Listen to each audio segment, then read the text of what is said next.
It was an innocent mistake. I'd buttoned my shirt in a rush that morning, fumbling with the silk fabric while flipping pancakes for breakfast. I didn't realize anything was wrong until I caught Roman staring, his eyes lingering on me, then darting away as if he was afraid I'd notice. My confusion turned to horror when I looked down and saw the gaping opening in my shirt, the mismatched buttons exposing more of my chest than I'd ever intended. "Roman," I said, clutching the fabric closed, my voice faltering. He froze, his fork hovering above his plate. I was just... Neither of us could finish the sentence. For a moment, the air between us felt thick and electric, charged with something neither of us could name but both of us could feel. I turned away quickly, muttering something about needing to fix it, my cheeks burning with embarrassment. That moment should have ended there. I should have laughed it off later, chalked it up to an awkward mishap between a stepmother and her grown stepson. But something had shifted. That fleeting glimpse of vulnerability, of something forbidden, lingered in the room long after I'd retreated upstairs to fix my shirt. And as much as I tried to ignore it, I couldn't stop replaying the way he'd looked at me. Not with embarrassment, but with something else entirely. Let me back up and explain how we got here. My name is Lydia, and I've spent the past 15 years married to Victor Everett, a man who, despite his wealth and ambition, has always felt like a stranger to me. Victor is the kind of man who lives for control. He manages his company, his public image, and even his relationships with the precision of a surgeon. But in our marriage, that control has left little room for warmth. I'm not sure if it's my age, his growing obsession with work, or the simple fact that we've grown apart, but somewhere along the line, I became invisible to him. When Roman came back into our lives a few months ago, I hardly thought anything of it. He's Victor's son from his first marriage, a child of privilege who was raised in boarding schools and rarely visited during holidays. At 25, he's intelligent, sharp, and carries himself with a quiet confidence that's both disarming and intimidating. He quit a lucrative job in New York earlier this year, citing burnout, and decided to move back home temporarily while figuring out his next steps. I didn't expect him to disrupt the careful equilibrium of our household. But Roman wasn't the awkward teenager I remembered. He was a man now, one who looked at me with a curiosity that made me feel seen in a way Victor hadn't in years. At first, I dismissed it. I told myself I was imagining things, that his lingering glances were harmless. But that morning at the breakfast table, when I caught him staring at me, I knew it wasn't just in my head. I didn't know what to do with the tension that settled between us after that. The memory of his gaze followed me throughout the day, and when I looked in the mirror, I saw myself differently. Less like the aging housewife Victor treated me as, and more like a woman who could still turn heads. But what scared me wasn't how Roman looked at me. It was the way I found myself looking back. After that morning, things in the house began to shift. It wasn't sudden, more like the slow turning of a wheel, but it was undeniable. Roman's presence lingered in a way it hadn't before. I caught him watching me when he thought I wasn't looking, his gaze steady but not leering. It wasn't what he did that unnerved me. It was the effect it had on me. I tried to tell myself I was imagining things. He was my stepson, for God's sake, a man I'd known since he was a teenager. But the truth was, Roman wasn't the same boy who used to roll his eyes at family dinners. He had grown into himself, broad shoulders, sharp features, and a quiet intensity that made it impossible to ignore him. Victor, of course, was oblivious. He was always working, always distracted by some meeting or deal, and when he was home, he barely spoke to either of us. Most evenings, Roman and I ended up alone in the house, passing each other in the kitchen or sharing the occasional conversation in the living room. One evening, about a week after the button incident, I was in the kitchen preparing dinner. The house was quiet, the only sound the hum of the refrigerator and the gentle chop of the knife as I diced vegetables. Roman walked in, his hair damp from the shower, wearing a fitted gray t-shirt and jeans. "Smells good," he said, leaning against the counter. "Just something simple," I replied, keeping my eyes on the cutting board. "You're always cooking," he said. "Do you ever take a break?" I laughed softly, shaking my head. "Not much else to do around here." "You could let me cook sometime," he offered, a small smile playing at the corner of his lips. I raised an eyebrow, glancing at him. You? Cook? I know my way around a kitchen, he said, feigning offense. What? You don't think I'm capable? I think you've spent too many years ordering takeout in New York, I teased, feeling a warmth rise in my chest. Roman stepped closer, his eyes locked on mine.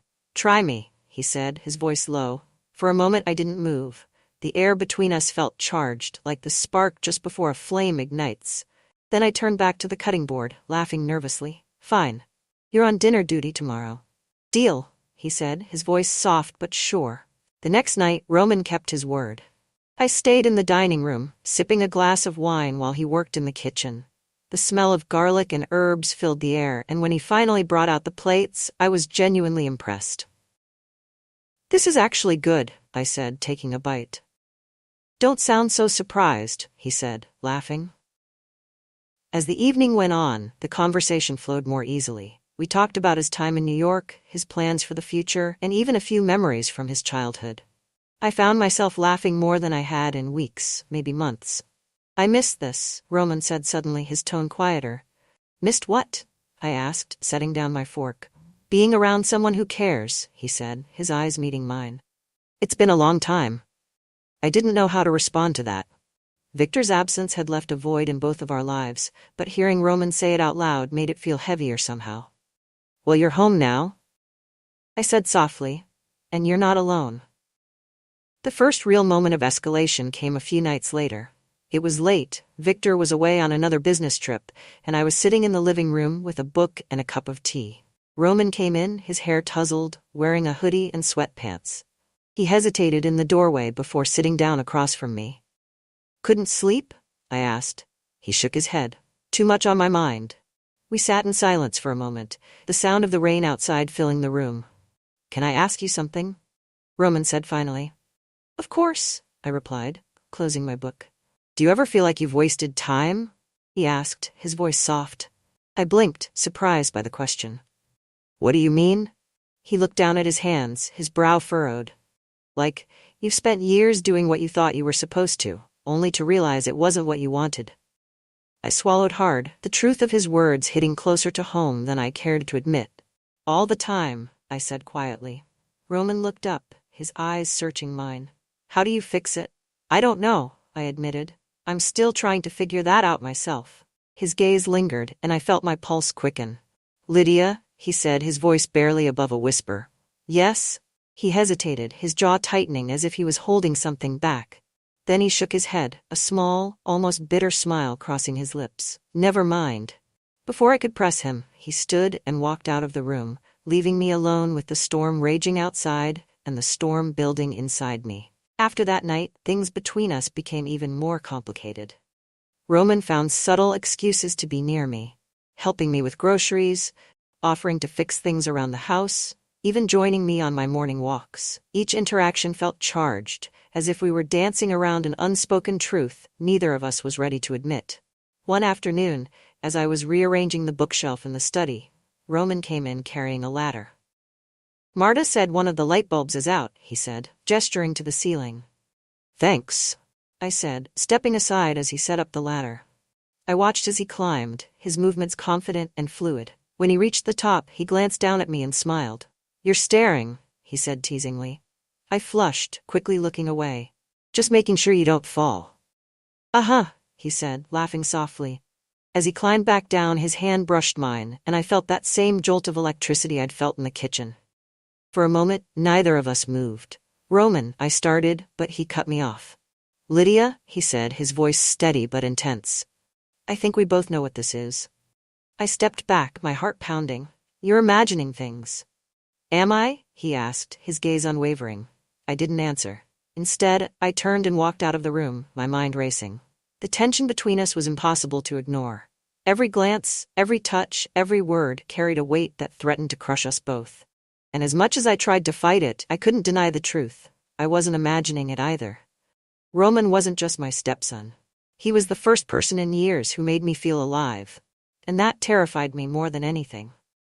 Victor left for another business trip on a rainy Friday morning. His usual parting words were devoid of emotion, just a muttered, "Don't forget to handle the accounts," before he walked out the door with his suitcase.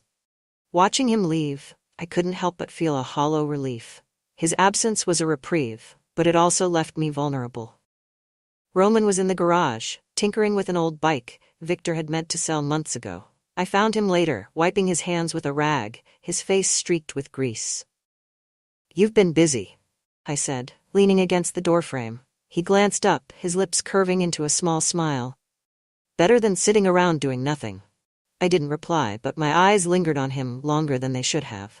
There was something about Roman, his quiet confidence, the way he filled the room without even trying, that pulled me in. No matter how hard I tried to resist. That evening, the storm returned with full force. Thunder rumbled in the distance as rain lashed against the windows. I was in the living room, curled up with a book I wasn't reading, when Roman came in. "Power's out in the guest house," he said, running a hand through his damp hair. "Mind if I hang out in here?"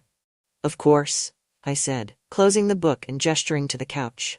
He sat across from me, his posture relaxed but his eyes sharp, tracking my every move. "I've been meaning to ask you," he said after a moment. "What made you marry Victor?" The question caught me off guard. "Why do you ask?" He shrugged, his gaze steady. "You don't seem happy." I hesitated, unsure how to answer. Victor was reliable. After everything I'd been through with my first marriage, I thought that's what I needed. "And now?" Roman asked, leaning forward slightly. "Now," I said, my voice soft, "I'm not so sure." The room fell silent, save for the sound of rain pounding against the windows. Roman's gaze held mine, and I felt a pull, stronger than anything I'd ever felt before. "I don't think he deserves you," Roman said, his voice low but firm. "Roman," I started, my heart pounding, "this isn't." "I see the way he treats you," he interrupted, his tone sharp. "Like you're just another piece of furniture in this house. You deserve better than that." "Better?" I asked, forcing a laugh. "And who decides what I deserve?"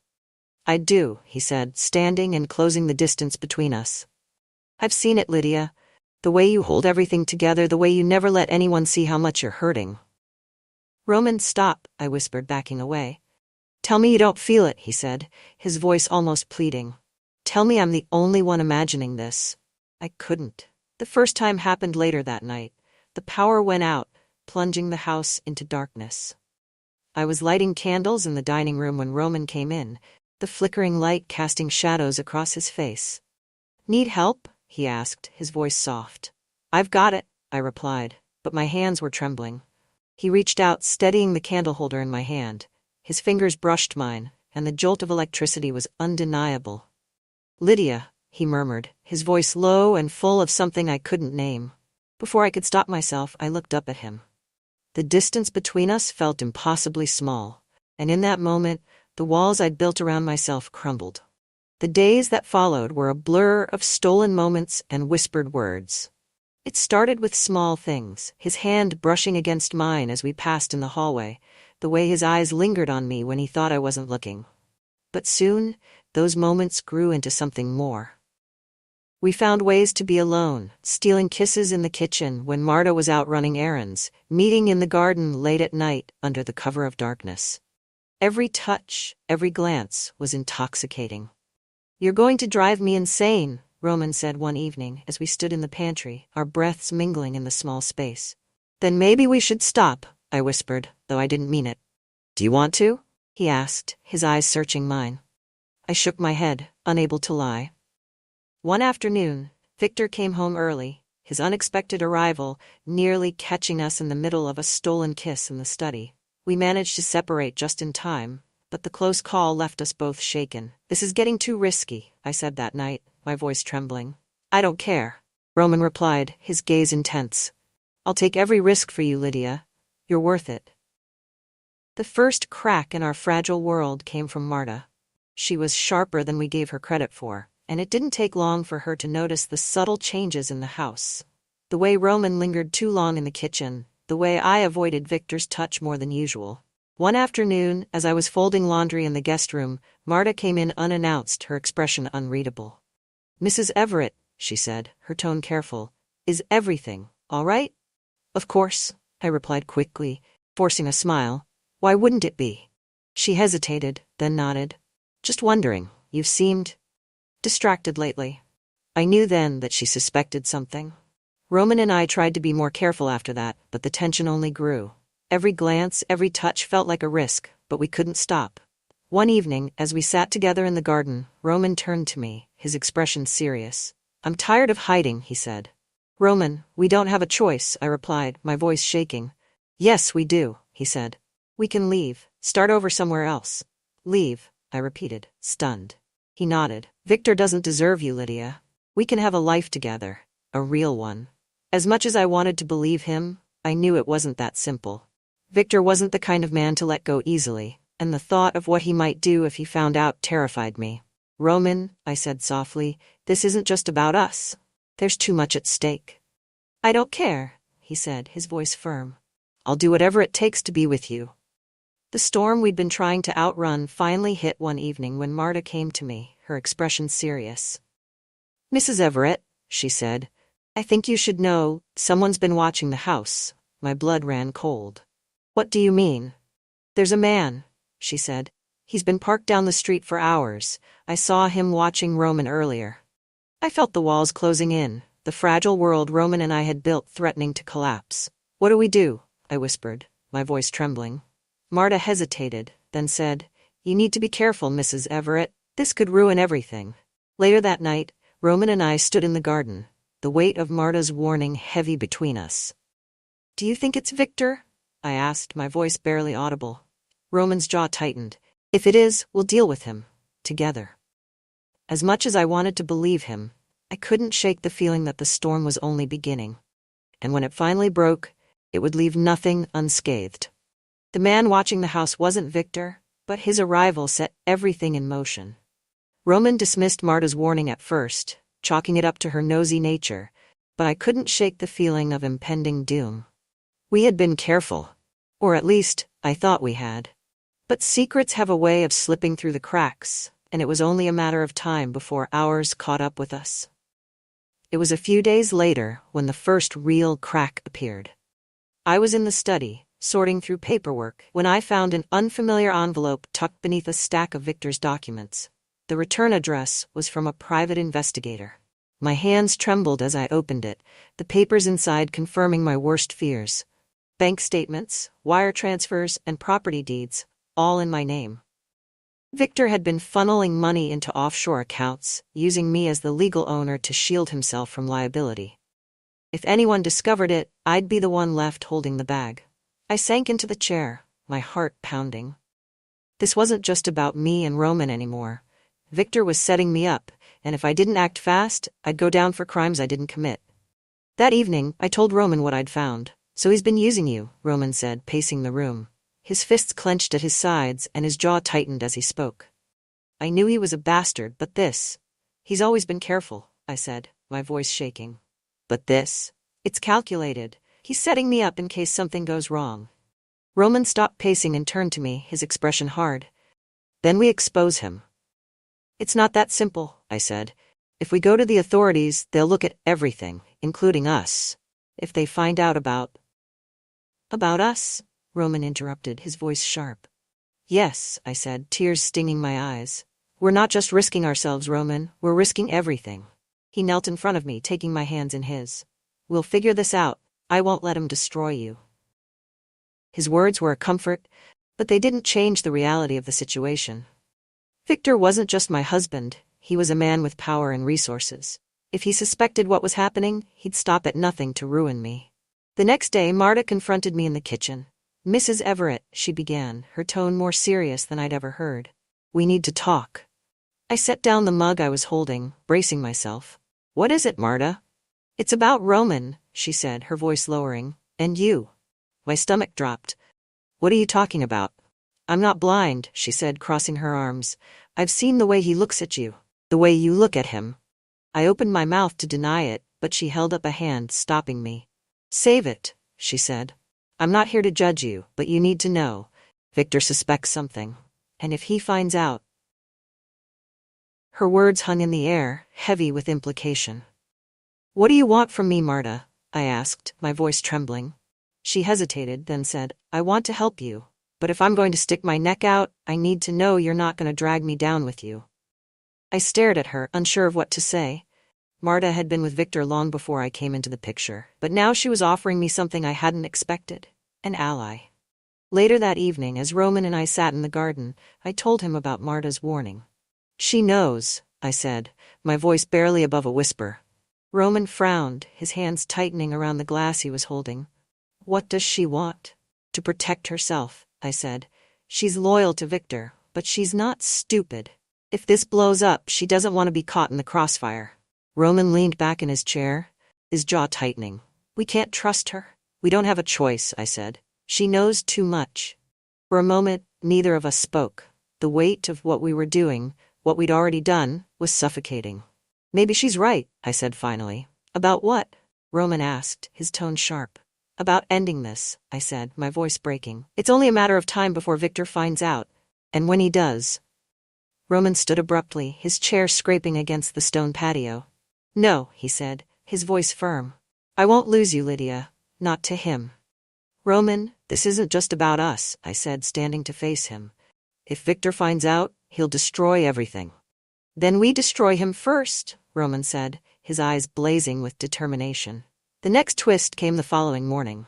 I was in the dining room flipping through the morning mail when I found another envelope. This one wasn't from a private investigator. It was from Marta. Inside was a handwritten note. "Victor's planning something. Be ready." My hands shook as I read the words. What did she mean? Be ready for what? That night, Victor came home unexpectedly. He walked in with a calmness that put me on edge, his eyes sharp as he looked around the house. "Is something wrong?" I asked, forcing a smile. He shrugged, setting down his briefcase. "Just thought I'd spend some time at home." "Is that so unusual?" "Yes," I thought, but I didn't say it. Roman appeared in the doorway moments later, his expression unreadable. "Roman," Victor said, his tone flat. "We need to talk." I felt my stomach drop as Victor gestured for Roman to follow him into the study. The argument that followed was muffled but heated. I stood outside the study, my heart pounding as their voices rose and fell. "I know what you've been doing," Victor said, his tone cold. "You don't know anything," Roman replied, his voice sharp. "Don't lie to me," Victor spat. "You think I haven't seen the way you act around her, the way she acts around you?" There was a pause. Then Roman said, "You don't deserve her." Victor laughed bitterly. "And you think you do? You're nothing but a spoiled little boy playing games you don't understand." I stepped into the room before things could escalate further. "Stop it," I said, my voice trembling. Victor turned to me, his eyes narrowing. "Ah, and here she is, the woman of the hour." "Victor, please," I said, "don't do this." "Do what?" he asked, his voice mocking. "Acknowledge the fact that my wife and my son have been sneaking around behind my back?" "It's not what you think," I said quickly, but he held up a hand, silencing me. "Save it," he said. "I've already made up my mind." The next few hours were a blur. Victor retreated to his office, leaving Roman and me to pick up the pieces of what had just happened. "What do we do now?" I asked, my voice shaking. Roman's jaw tightened. "We fight back." "Roman, no," he said firmly. "He doesn't get to win, Lydia. Not this time." As much as I wanted to believe him, I couldn't shake the feeling that we were already too late. The storm Victor had been building was about to break, and when it did, it would destroy everything in its path. The storm came the following night.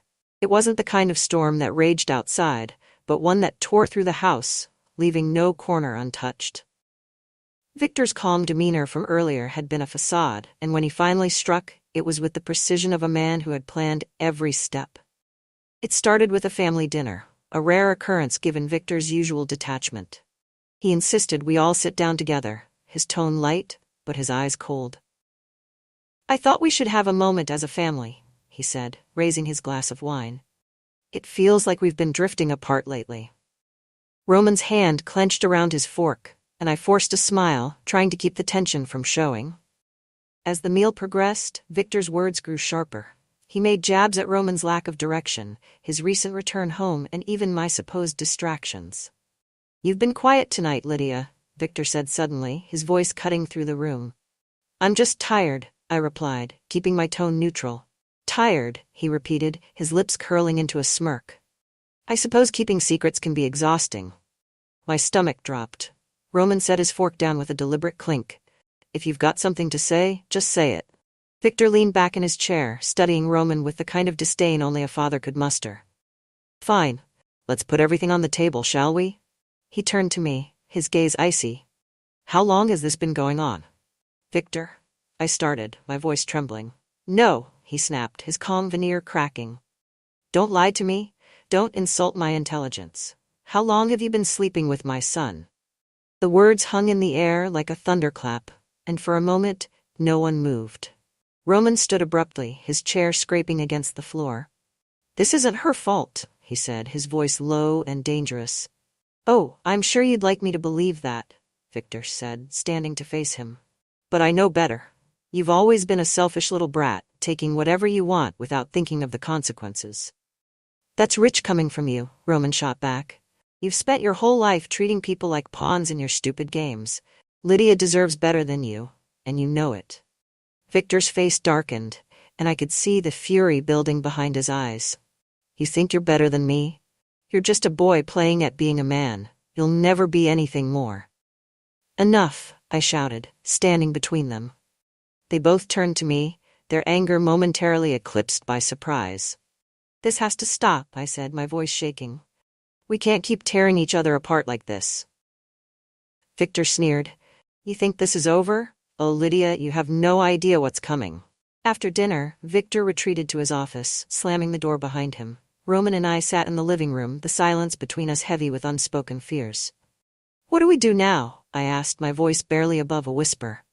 Roman leaned forward, his elbows resting on his knees. We leave. Tonight. We don't wait for him to make the next move. And go where? I asked, tears stinging my eyes. He'll find us, Roman. He always does. Not this time, Roman said firmly. I've already made arrangements. We can disappear. I wanted to believe him, but the thought of leaving everything behind, my home, my life, felt impossible. The breaking point came hours later. I was in the bedroom packing a small bag when I heard a crash from downstairs. My heart raced as I ran to the living room, finding Roman and Victor locked in a heated argument. You think you can just run off with her? Victor shouted, his voice filled with rage. I'm not running, Roman replied, his voice steady. I'm saving her from you. Victor lunged at him, his fist connecting with Roman's jaw. Roman stumbled back but recovered quickly, grabbing Victor by the collar and shoving him against the wall.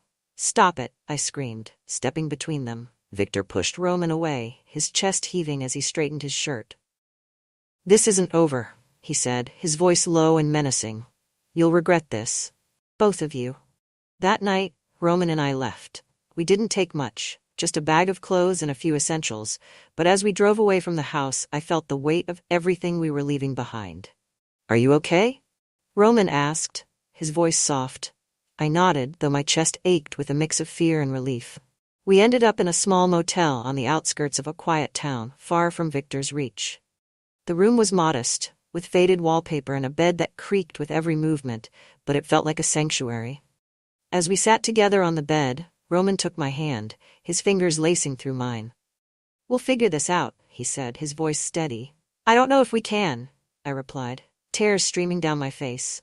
He cupped my face, his eyes filled with a mix of determination and tenderness. I promise you, Lydia, we'll make this work, no matter what. The next morning, I woke to find Roman sitting by the window, his gaze fixed on the horizon. What are you thinking about? I asked, pulling the blanket around me. He turned to me, a small smile on his lips. The future. For the first time, it feels like we actually have one, I said softly. He nodded, standing and walking over to me. We do, and it's ours to build. As he pulled me into his arms, I felt a flicker of hope. The road ahead wouldn't be easy, but for the first time in years, I felt like I was exactly where I was meant to be. And for now, that was enough.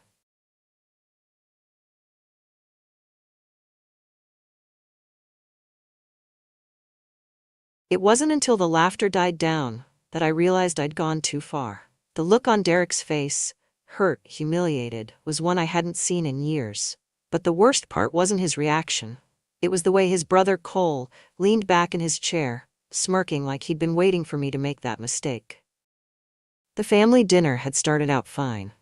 Derek's parents were in their usual good spirits, chattering about their garden and the neighbors. I'd been seated next to Derek, as always, while his younger brother, Cole, took the chair across from me. It had been a while since I'd seen Cole.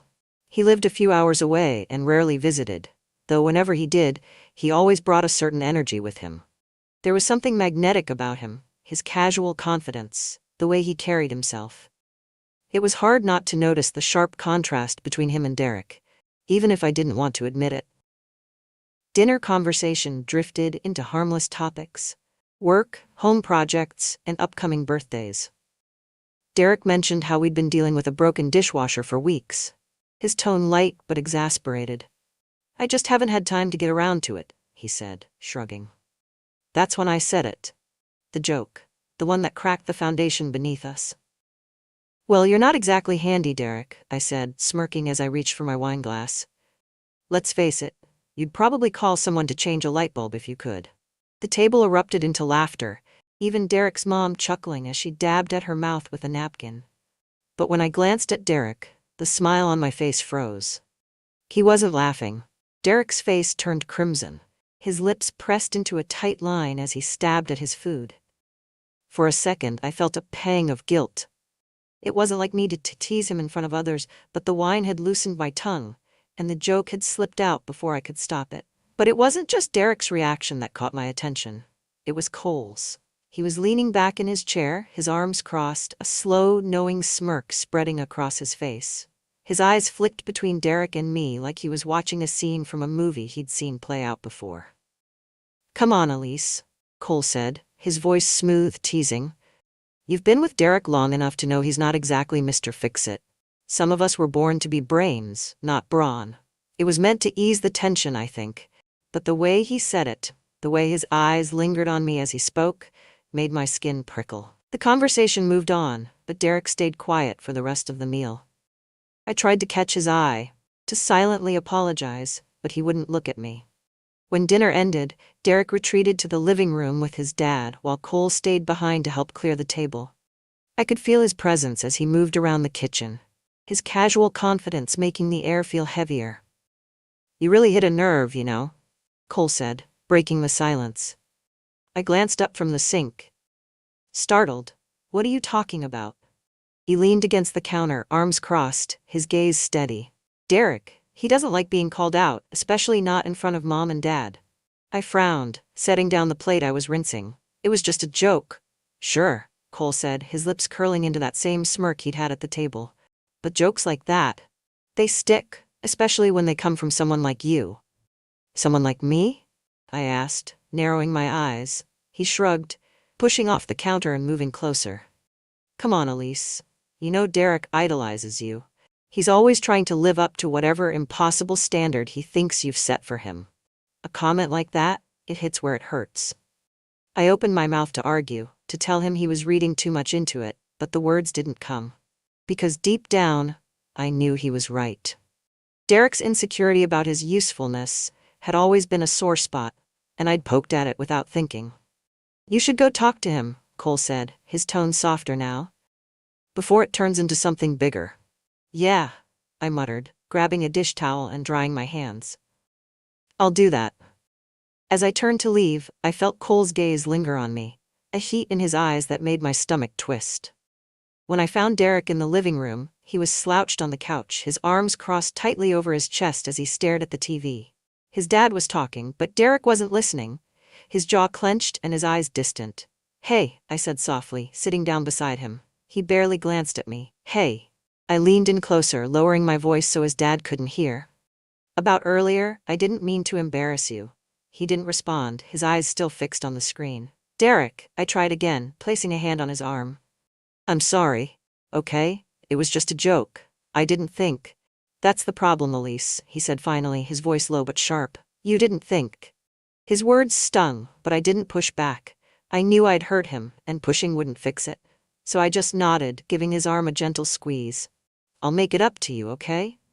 Derek sighed, finally looking at me, though his eyes were still clouded with hurt. "I'm going to bed," he muttered, standing abruptly. "It's been a long day." I watched him walk away, the guilt twisting tighter in my chest. Back in the kitchen, Cole was finishing up the dishes. He glanced at me as I walked in, raising an eyebrow. "How'd it go?" "He's upset?" I said, grabbing a glass of wine from the counter and taking a long sip. I think I really hurt him. Cole didn't say anything at first, just watched me as I leaned against the counter, the weight of the evening pressing down on me. He'll get over it, he said finally, his voice low. Derek's always been good at pretending things don't bother him, even when they do. There was something in the way he said it, something almost smug. I looked up at him, meeting his gaze, and for a moment, the air between us felt charged. Don't look so guilty, Elise, he said, his lips curling into that familiar smirk. You're human. You've got needs. Sometimes those needs don't line up with what you've got. I opened my mouth to respond, but the words caught in my throat. Because for the first time, I realized Cole wasn't just being his usual cocky self. He was testing me. And I didn't know if I wanted him to stop. When Derek went to bed, I thought the night was over. I had no idea it was just beginning, and that Cole was about to cross a line I never expected, or maybe even wanted him to. The house had quieted down after dinner. Derek was in the bedroom with the door closed, his presence as distant as the tension lingering between us. His parents had retired to their guest room upstairs, leaving just me and Cole. I poured myself another glass of wine and sat in the living room, staring at the flickering TV screen, but not really watching. My mind replayed the dinner over and over. The look on Derek's face when I made the joke. The way Cole had smirked at me like he'd been waiting for something to crack. The guilt was heavy, but so was the frustration. Derek had always been sensitive about certain things. His insecurities about not being manly enough, about not being able to take charge the way his younger brother could. And maybe that sensitivity wasn't entirely his fault, but I was tired of tiptoeing around it. I didn't notice Cole walk in until he was standing beside me, a beer in one hand and his other casually resting in his pocket. "You're still up?" he asked, his voice low but edged with amusement. I shrugged, swirling the wine in my glass. "Couldn't sleep," he nodded, taking the chair across from me and sitting with that same easy confidence he always carried. "Derek turned in early, huh?" "Yeah," I said, taking another sip. Cole watched me for a moment, his gaze steady, thoughtful. "You know," he said, leaning back in his chair, "Derek's always been like that. Runs off to brood when things get tough." I frowned, setting my glass down on the coffee table. "He's not brooding." Cole raised an eyebrow, his lips twitching into a half smile. "If you say so." There was a beat of silence, the only sound coming from the low hum of the TV. I shifted uncomfortably under Cole's gaze, the intensity of it making my skin prickle. "Look," I said, breaking the quiet, "I know I shouldn't have said what I said at dinner. It was a stupid joke, and I didn't mean to hurt him." "Didn't you, though?" Cole asked, his voice soft but pointed. I blinked, startled. "What's that supposed to mean?" He shrugged, taking a slow sip of his beer. "Just saying. Sometimes people don't say things like that unless there's some truth behind it." I opened my mouth to argue but stopped myself, because deep down, I knew Cole wasn't entirely wrong. I hadn't meant to hurt Derek, but there was a part of me that was frustrated with him, that wished he could be more. I didn't even know. More confident, more assertive, more like. I stopped that thought before it could fully form, but Cole must have seen it in my face. "You don't have to pretend with me, Elise," he said, his voice lower now. "I see the way you look at him, the way you look at me." My breath caught in my throat. "Cole, don't." "I'm just being honest," he said, leaning forward, his elbows resting on his knees. "You're not happy. Anyone can see that." The air between us felt charged, heavier with every passing second. I wanted to tell him he was wrong, that I was happy, that he didn't know what he was talking about. But the words wouldn't come. Cole tilted his head, studying me like I was some kind of puzzle he was trying to solve. "You know," he said, his voice soft but laced with something dangerous, "it doesn't have to be this way." "What are you talking about?" I asked, my voice trembling. "I'm saying," he said, leaning back in his chair, "you deserve better. Someone who sees you, who knows what you need, someone who can handle you." My heart was pounding now, my hands gripping the edge of the couch cushion. "Cole, stop." "Why?" he asked, his gaze locked on mine. "Because you're scared I'm right? Or because you're scared of what might happen if you admit it?" "I'm married to your brother," I said, my voice barely above a whisper. "And?" he said, his tone calm, almost casual. "Does he make you happy, Elise? Really happy?" The question hung in the air between us, heavy and suffocating. I wanted to scream at him, to tell him to stop, but the truth was staring me in the face. Cole stood, moving to sit on the couch beside me. He was close now, too close, his presence overwhelming. "Cole," I said, my voice trembling, "this isn't right." He reached out, brushing a strand of hair away from my face, his fingers lingering just a little too long. "You don't really believe that," he murmured. My breath hitched as his hand moved to my cheek, his thumb brushing against my skin.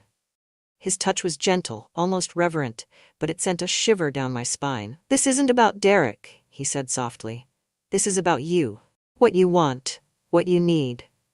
For a moment, I let myself lean into his touch, my eyes fluttering shut as his hand moved to the back of my neck. His lips were so close, I could feel his breath against my skin, and every rational thought in my mind was screaming at me to stop. But I didn't. When his lips brushed against mine, it was tentative, almost hesitant, as if he was giving me one last chance to pull away. But instead, I leaned in, my hands finding their way to his chest, his shirt warm and soft beneath my fingers. The kiss deepened, and all the guilt, all the frustration, melted away in the heat of the moment. Cole's hands were firm but gentle, his touch igniting something in me I hadn't felt in years. "Tell me to stop," he murmured against my lips, his voice thick with restraint. I couldn't. "Cole," I whispered, my fingers tangling in his hair. That was all the permission he needed. I told myself it was just one moment, one kiss, one bad decision. But when Cole pulled me closer, his breath hot against my neck, I knew I wasn't going to stop. Not this time. The kiss deepened, and everything else disappeared. The guilt, the fear, the reality of Derek asleep just down the hall. Cole's hands moved with confidence, sliding down my sides, his touch igniting something inside me I hadn't felt in years. I knew it was wrong. I knew I should have stopped it the moment his lips touched mine. But there was something about him, his intensity, the way he looked at me like I was the only person in the world, that made it impossible to pull away. "You're incredible," Cole murmured, his voice rough as his lips trailed down my jawline. "Cole," I whispered, my hands gripping his shoulders. "We can't." He pulled back slightly, just enough to look me in the eye. "Then tell me to stop," he said, his voice low, his eyes dark with want. I opened my mouth, but no words came out. Because the truth was, I didn't want him to stop. He didn't wait for me to respond. His lips found mine again, more insistent this time, his hands sliding under the hem of my shirt. His touch was firm, his fingers warm against my skin, and I couldn't hold back the soft gasp that escaped my lips. "God, Elise," he murmured, his voice thick with restraint. "You have no idea how long I've wanted this." His words sent a shiver down my spine, and I felt my resolve crumble completely. My hands moved instinctively, slipping under his shirt, my fingers trailing over the hard lines of his chest. "Tell me you don't feel it," he said, his voice barely above a whisper. "Tell me you don't want this as much as I do." "I can't," I admitted, my voice trembling. The air between us was electric, the tension unbearable as Cole pulled me closer, his lips moving down to my neck. I tilted my head back, my breath hitching as his teeth grazed my skin, sending sparks racing through my body. My mind screamed at me to stop, to think about Derek, about the consequences, but my body refused to listen. I'd been starved for this kind of attention, this kind of connection, for so long that it felt like drowning and finally breaking the surface. Cole's hands moved with purpose, sliding under my shirt and lifting it over my head. His lips found my collarbone, then lower, his movements confident but unhurried, as if he was savoring every moment. "You're perfect," he whispered, his voice raw. I felt exposed, vulnerable, but in a way that made my heart race with excitement. For the first time in years, I felt truly seen. Somewhere in the back of my mind, I knew how dangerous this was. Derek was just down the hall, asleep, completely unaware of what was happening in his own home. The thought should have stopped me, but instead, it only added to the rush. Cole lifted me effortlessly, carrying me to the couch and laying me down gently. His weight pressed against me, grounding me, as his lips found mine again. "Tell me this isn't what you've been wanting," he said, his breath hot against my ear. I couldn't lie to him. Not now. "It is," I admitted, my voice barely above a whisper. Time seemed to blur after that. Every touch, every kiss, every whispered word felt electric, like I was waking up after years of being asleep. Cole moved with a confidence that left me breathless, his hands exploring every inch of me like he was memorizing the shape of my body. For the first time in so long, I wasn't thinking about responsibilities or appearances or what was expected of me. I was just alive. When it was over, we lay tangled together on the couch, the room quiet, except for the sound of our breathing. Cole's arm was draped over my waist, his fingers tracing lazy circles on my skin. "Are you okay?" he asked softly, his voice gentle. I nodded, though my chest felt tight with a mix of emotions I couldn't quite name. "Yeah," I said, my voice barely audible. He tilted my chin up, his eyes searching mine. "I don't regret it," he said firmly. I wanted to tell him I didn't either, but the words caught in my throat. Because as much as I wanted to cling to the warmth of his touch, the weight of what we'd just done was already settling in. Somewhere down the hall, I heard the faint creak of a floorboard. My heart stopped, my breath catching in my throat. "Did you hear that?" I whispered, my voice trembling. Cole sat up slightly, his body tense as he listened. The house was silent again, but the sense of unease lingered. "It's probably nothing," he said quietly, brushing a strand of hair from my face. But as I lay there, my body still pressed against his, a gnawing feeling of dread began to creep in. Because deep down, I knew this wasn't going to stay a secret for long. I thought we'd gotten away with it. But the moment Derek showed me the photo, I knew he hadn't just discovered the truth. He'd been planning his revenge from the second he saw us. The next morning, the house felt different. The air was heavy, the silence too loud, and every little sound made me jump. Derek had already left for work by the time I woke up, his side of the bed cold and undisturbed, which wasn't unusual. But something about it felt off. Cole was gone too. He'd left before dawn, slipping out quietly to avoid the awkwardness of a morning after. The only evidence of what had happened between us was the faint scent of his cologne lingering on the couch cushions. I spent the day trying to push the guilt aside, telling myself it was a mistake, a one-time lapse in judgment. But every time I closed my eyes, I saw Derek's face. The way he'd looked at me the night before, hurt and distant, and the guilt twisted tighter. Derek came home late that evening, his expression calm but unreadable. He kissed me on the cheek, the gesture mechanical, and muttered something about having a long day. We ate dinner in near silence, the clinking of forks on plates the only sound between us. I tried to start a conversation, asking about his day, but he responded with short, clipped answers, his eyes fixed on his food. By the time we were done, I couldn't take it anymore. "Derek," I said, my voice trembling. He looked up, his expression carefully neutral. "What? Are you okay?" He tilted his head slightly, his lips curling into something that wasn't quite a smile. "Why wouldn't I be?" I opened my mouth to respond, but before I could, he stood, picking up his plate and taking it to the sink. His movements were slow, deliberate, as if he was buying time to decide what to say next. When he finally turned back to me, his eyes were colder than I'd ever seen them. "You tell me, Elise," he said, his voice calm but sharp enough to cut. "Should I be okay?" My stomach twisted painfully. "Derek, what's going on?" He reached into his pocket and pulled out his phone, unlocking it with a swipe of his thumb. He didn't say a word, as he set it on the table in front of me, the screen facing up. And then I saw it. The photo was blurry but unmistakable. Me and Cole, tangled together on the couch, his arms wrapped around me, my face pressed against his chest, my breath caught in my throat, my heart pounding so loudly I could barely hear the words Derek said next. "How long?" he asked, his voice low, controlled. "Derek," I whispered, tears already stinging my eyes. "I can explain." "I don't want your excuses," he snapped, his voice cutting through the air like a whip. "I want the truth. How long?" "It was just once," I said quickly, my voice trembling. "It was a mistake, Derek, I swear." "A mistake," he repeated, his eyes narrowing. "A mistake is forgetting to turn off the stove. This is betrayal." I tried to stand to move closer to him, but the look he gave me stopped me in my tracks. "You humiliated me, Elise," he said, his voice deadly quiet. "In my own home, with my brother." "I didn't mean for it to happen," I said desperately. "I wasn't thinking." "You weren't thinking, Matt," he repeated, his lips curling into a bitter smile. "That's your excuse? You weren't thinking?"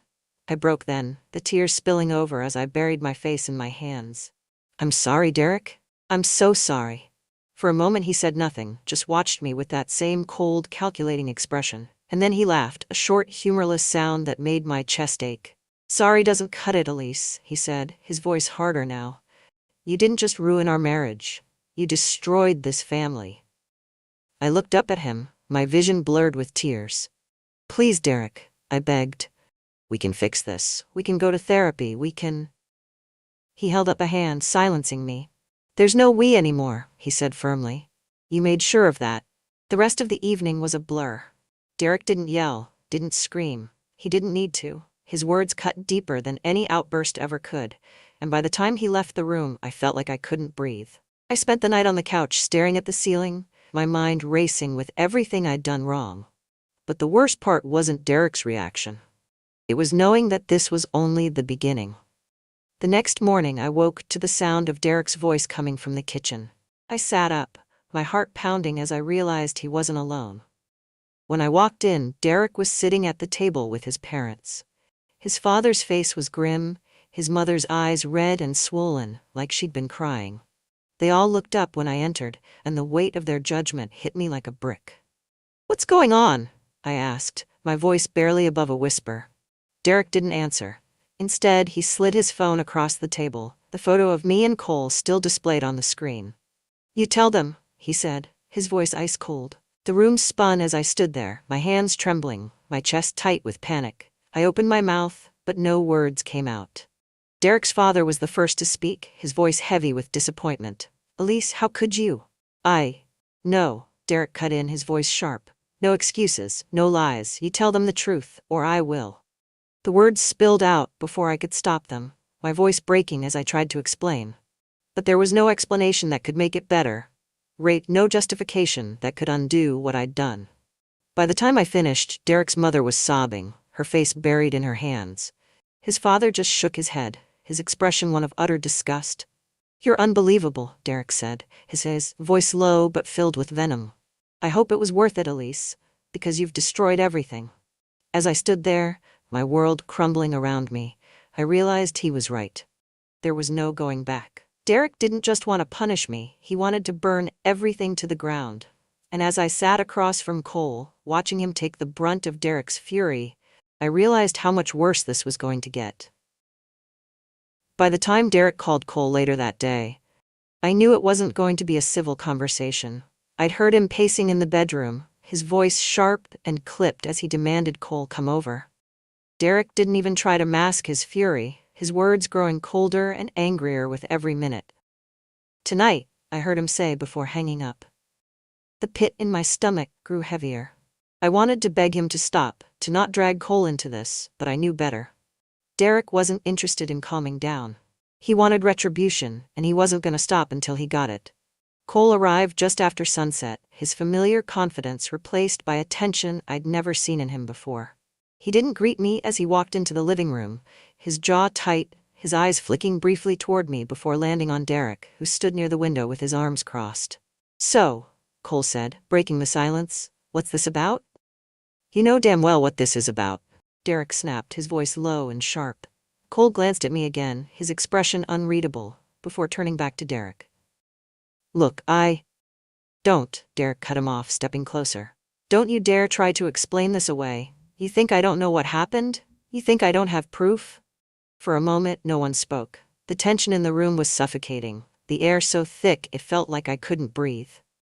"I'm sorry," Cole said finally, his voice steady but quieter than usual. "I didn't mean for it to happen." Derek laughed, a bitter, humorless sound. "You didn't mean for it to happen? That's your excuse? You seduced my wife in my own home, and now you're going to stand there and pretend it was some kind of accident?" "I'm not pretending anything," Cole said, his tone firmer now. "I take full responsibility. But this isn't just on me, Derek." Derek's eyes darkened, his fists clenching at his sides. "Oh, don't worry," he said coldly. "Elise isn't getting off the hook either. But you're my brother, my family, and you betrayed me." "Derek, please," I said, stepping forward, my voice trembling. "This isn't helping. Don't," Derek snapped, turning on me.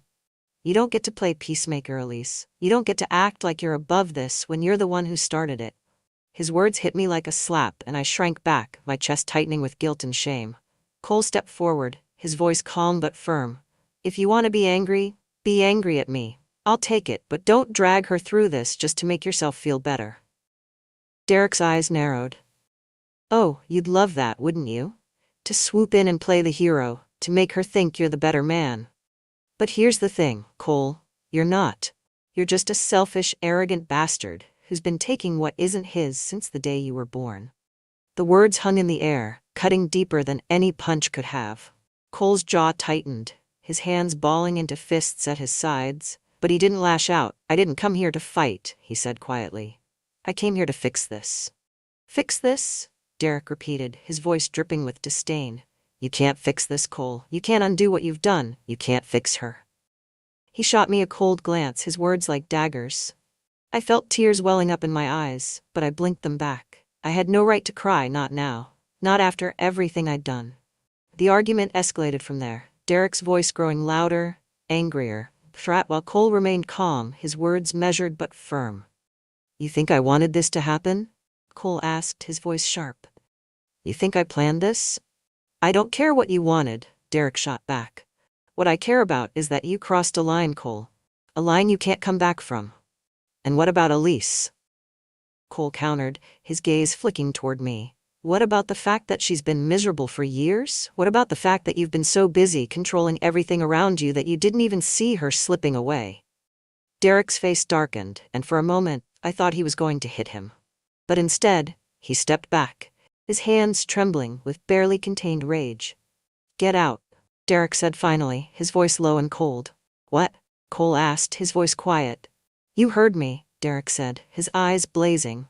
Get out of my house. Get out of my life. You're not my brother anymore. Cole hesitated, his jaw tightening as he looked between me and Derek. Derek, don't do this, he said, his voice softer now. It's already done, Derek said, his tone final. You made your choice, Cole. Now live with it. For a moment, Cole didn't move. He just stood there, his shoulders tense, his expression a mix of anger and sadness. Then, without another word, he turned and walked out the door, the sound of it slamming shut, echoing through the house. The silence that followed was unbearable. Derek didn't look at me, didn't say a word as he turned and walked back to the bedroom, leaving me standing there, alone and broken. I sank onto the couch, my head in my hands, my chest tight with guilt and regret. I'd thought the worst was over, but it was only just beginning. Because Derek wasn't just cutting ties with Cole, he was cutting ties with me too. And I had no idea how to stop it. Derek wasn't yelling anymore. He wasn't pacing or making threats. He was calm, quiet, methodical. And somehow, that was worse. It was the silence that told me this was the end, and no amount of apologies could change that. The house felt impossibly quiet after Cole left. The sound of the door slamming still echoed in my ears, and I couldn't bring myself to move from the couch. My chest felt tight, my stomach twisted in knots. Derek had gone to the bedroom without another word, leaving me alone with my thoughts, my guilt, and the sharp realization that I had burned everything to the ground. I sat there for hours, staring at the blank TV screen, too afraid to move, too afraid to face Derek and the wreckage of what was left of our marriage. It wasn't until close to midnight that I finally worked up the courage to go to him. I opened the bedroom door slowly, half expecting to find him already asleep. But he wasn't. Derek was sitting on the edge of the bed, his back to me, his shoulders slumped. His phone sat on the nightstand, and I could see the faint glow of a message notification. Derek, I said softly, stepping into the room. He didn't respond. I took a tentative step closer, my heart pounding in my chest. Please, say something. When he finally spoke, his voice was quiet, almost resigned. There's nothing left to say. His words hit me harder than I expected, and I felt tears sting my eyes again. Derek, I'm sorry. I know that doesn't mean much right now, but Stop, he said, cutting me off. He turned to look at me, his expression unreadable, but his eyes filled with something I couldn't quite name. Anger, disappointment, hurt. I don't want to hear it. Derek, please, I said, my voice trembling. We can fix this. We can try. He stood abruptly, the sudden movement startling me. Fix this, he repeated, his voice cold. How do you fix something like this, Elise? How do you come back from this? I opened my mouth to respond. but the words caught in my throat. Because I didn't have an answer. Derek began pacing the room, his hands on his hips, his head bowed like he was trying to collect his thoughts. You didn't just betray me, he said finally, his voice low but steady. You betrayed us. Everything we've built, and with my own brother Elise, my own brother. I know, I whispered, my voice breaking, and I hate myself for it, but I didn't mean for this to happen, Derek. I wasn't thinking. That's the problem, isn't it? He said, stopping to face me. You weren't thinking about me, about us, about what this would do to our family. The silence that followed was deafening. I wanted to say something, anything, to bridge the gap between us, but the weight of his words crushed me. Finally, Derek sighed, running a hand through his hair. I can't do this anymore, Elise. My heart sank. What are you saying? I'm saying I need space, he said, his voice quieter now. I can't look at you right now. I can't look at this house, this life we've built, not after what you've done. Derek, please, I begged, stepping closer to him. Don't do this. Don't throw everything away. I'm not the one who threw it away, he said sharply, his eyes flashing with anger. He grabbed a small duffel bag from the closet and began tossing clothes into it, his movements quick and deliberate. Where are you going? I asked, my voice trembling. To my parents, he said without looking at me. They deserve to know what's going on. They deserve the truth. And what about me? I asked, tears streaming down my face now. Derek paused, his hand gripping the zipper of the bag. That's up to you, he said finally. Figure out what you want, Elise. Figure out what you're willing to live with. When he left, the sound of the front door closing behind him felt like a final blow. I stood in the middle of the bedroom, my chest heaving, my hands shaking, as the reality of what had just happened sank in. Derek was gone. Cole was gone, and I was left alone with nothing but the ruins of what I'd destroyed. The next few days passed in a blur. Derek didn't call, didn't text, and I didn't dare reach out to him. I spent most of my time sitting in the living room, staring at the empty space where Cole had kissed me, where everything had started to unravel. I thought about calling Cole, about asking him why he'd left so easily, why he hadn't fought for me, for us. But every time I picked up the phone, I froze, because I wasn't even sure I wanted him to answer. When Derek finally called, it was almost a week later. I've spoken to my parents, he said, his voice flat. They know everything. My stomach twisted painfully. Derek, I've also spoken to a lawyer, he said, cutting me off. I'm not filing for divorce, not yet, but I want a separation. I need time to figure out what I want. The line went quiet for a moment before he added, You should use the time to figure out what you want too. After the call, I sat in silence, his words echoing in my mind. Figure out what you want. The truth was, I didn't know what I wanted. I didn't know if I could fix things with Derek, if I even deserved to try. I didn't know if there was a future with Cole, or if what we'd shared had been nothing more than a fleeting moment of weakness. What I did know was that I couldn't keep living like this, trapped by my mistakes, weighed down by guilt. That night I packed a small suitcase. I didn't know where I was going, but I knew I needed to leave, to get some distance, to clear my head. As I stood in the doorway, the weight of everything I'd lost pressing down on me, I took a deep breath and stepped outside. It wasn't freedom, not yet. But it was a start.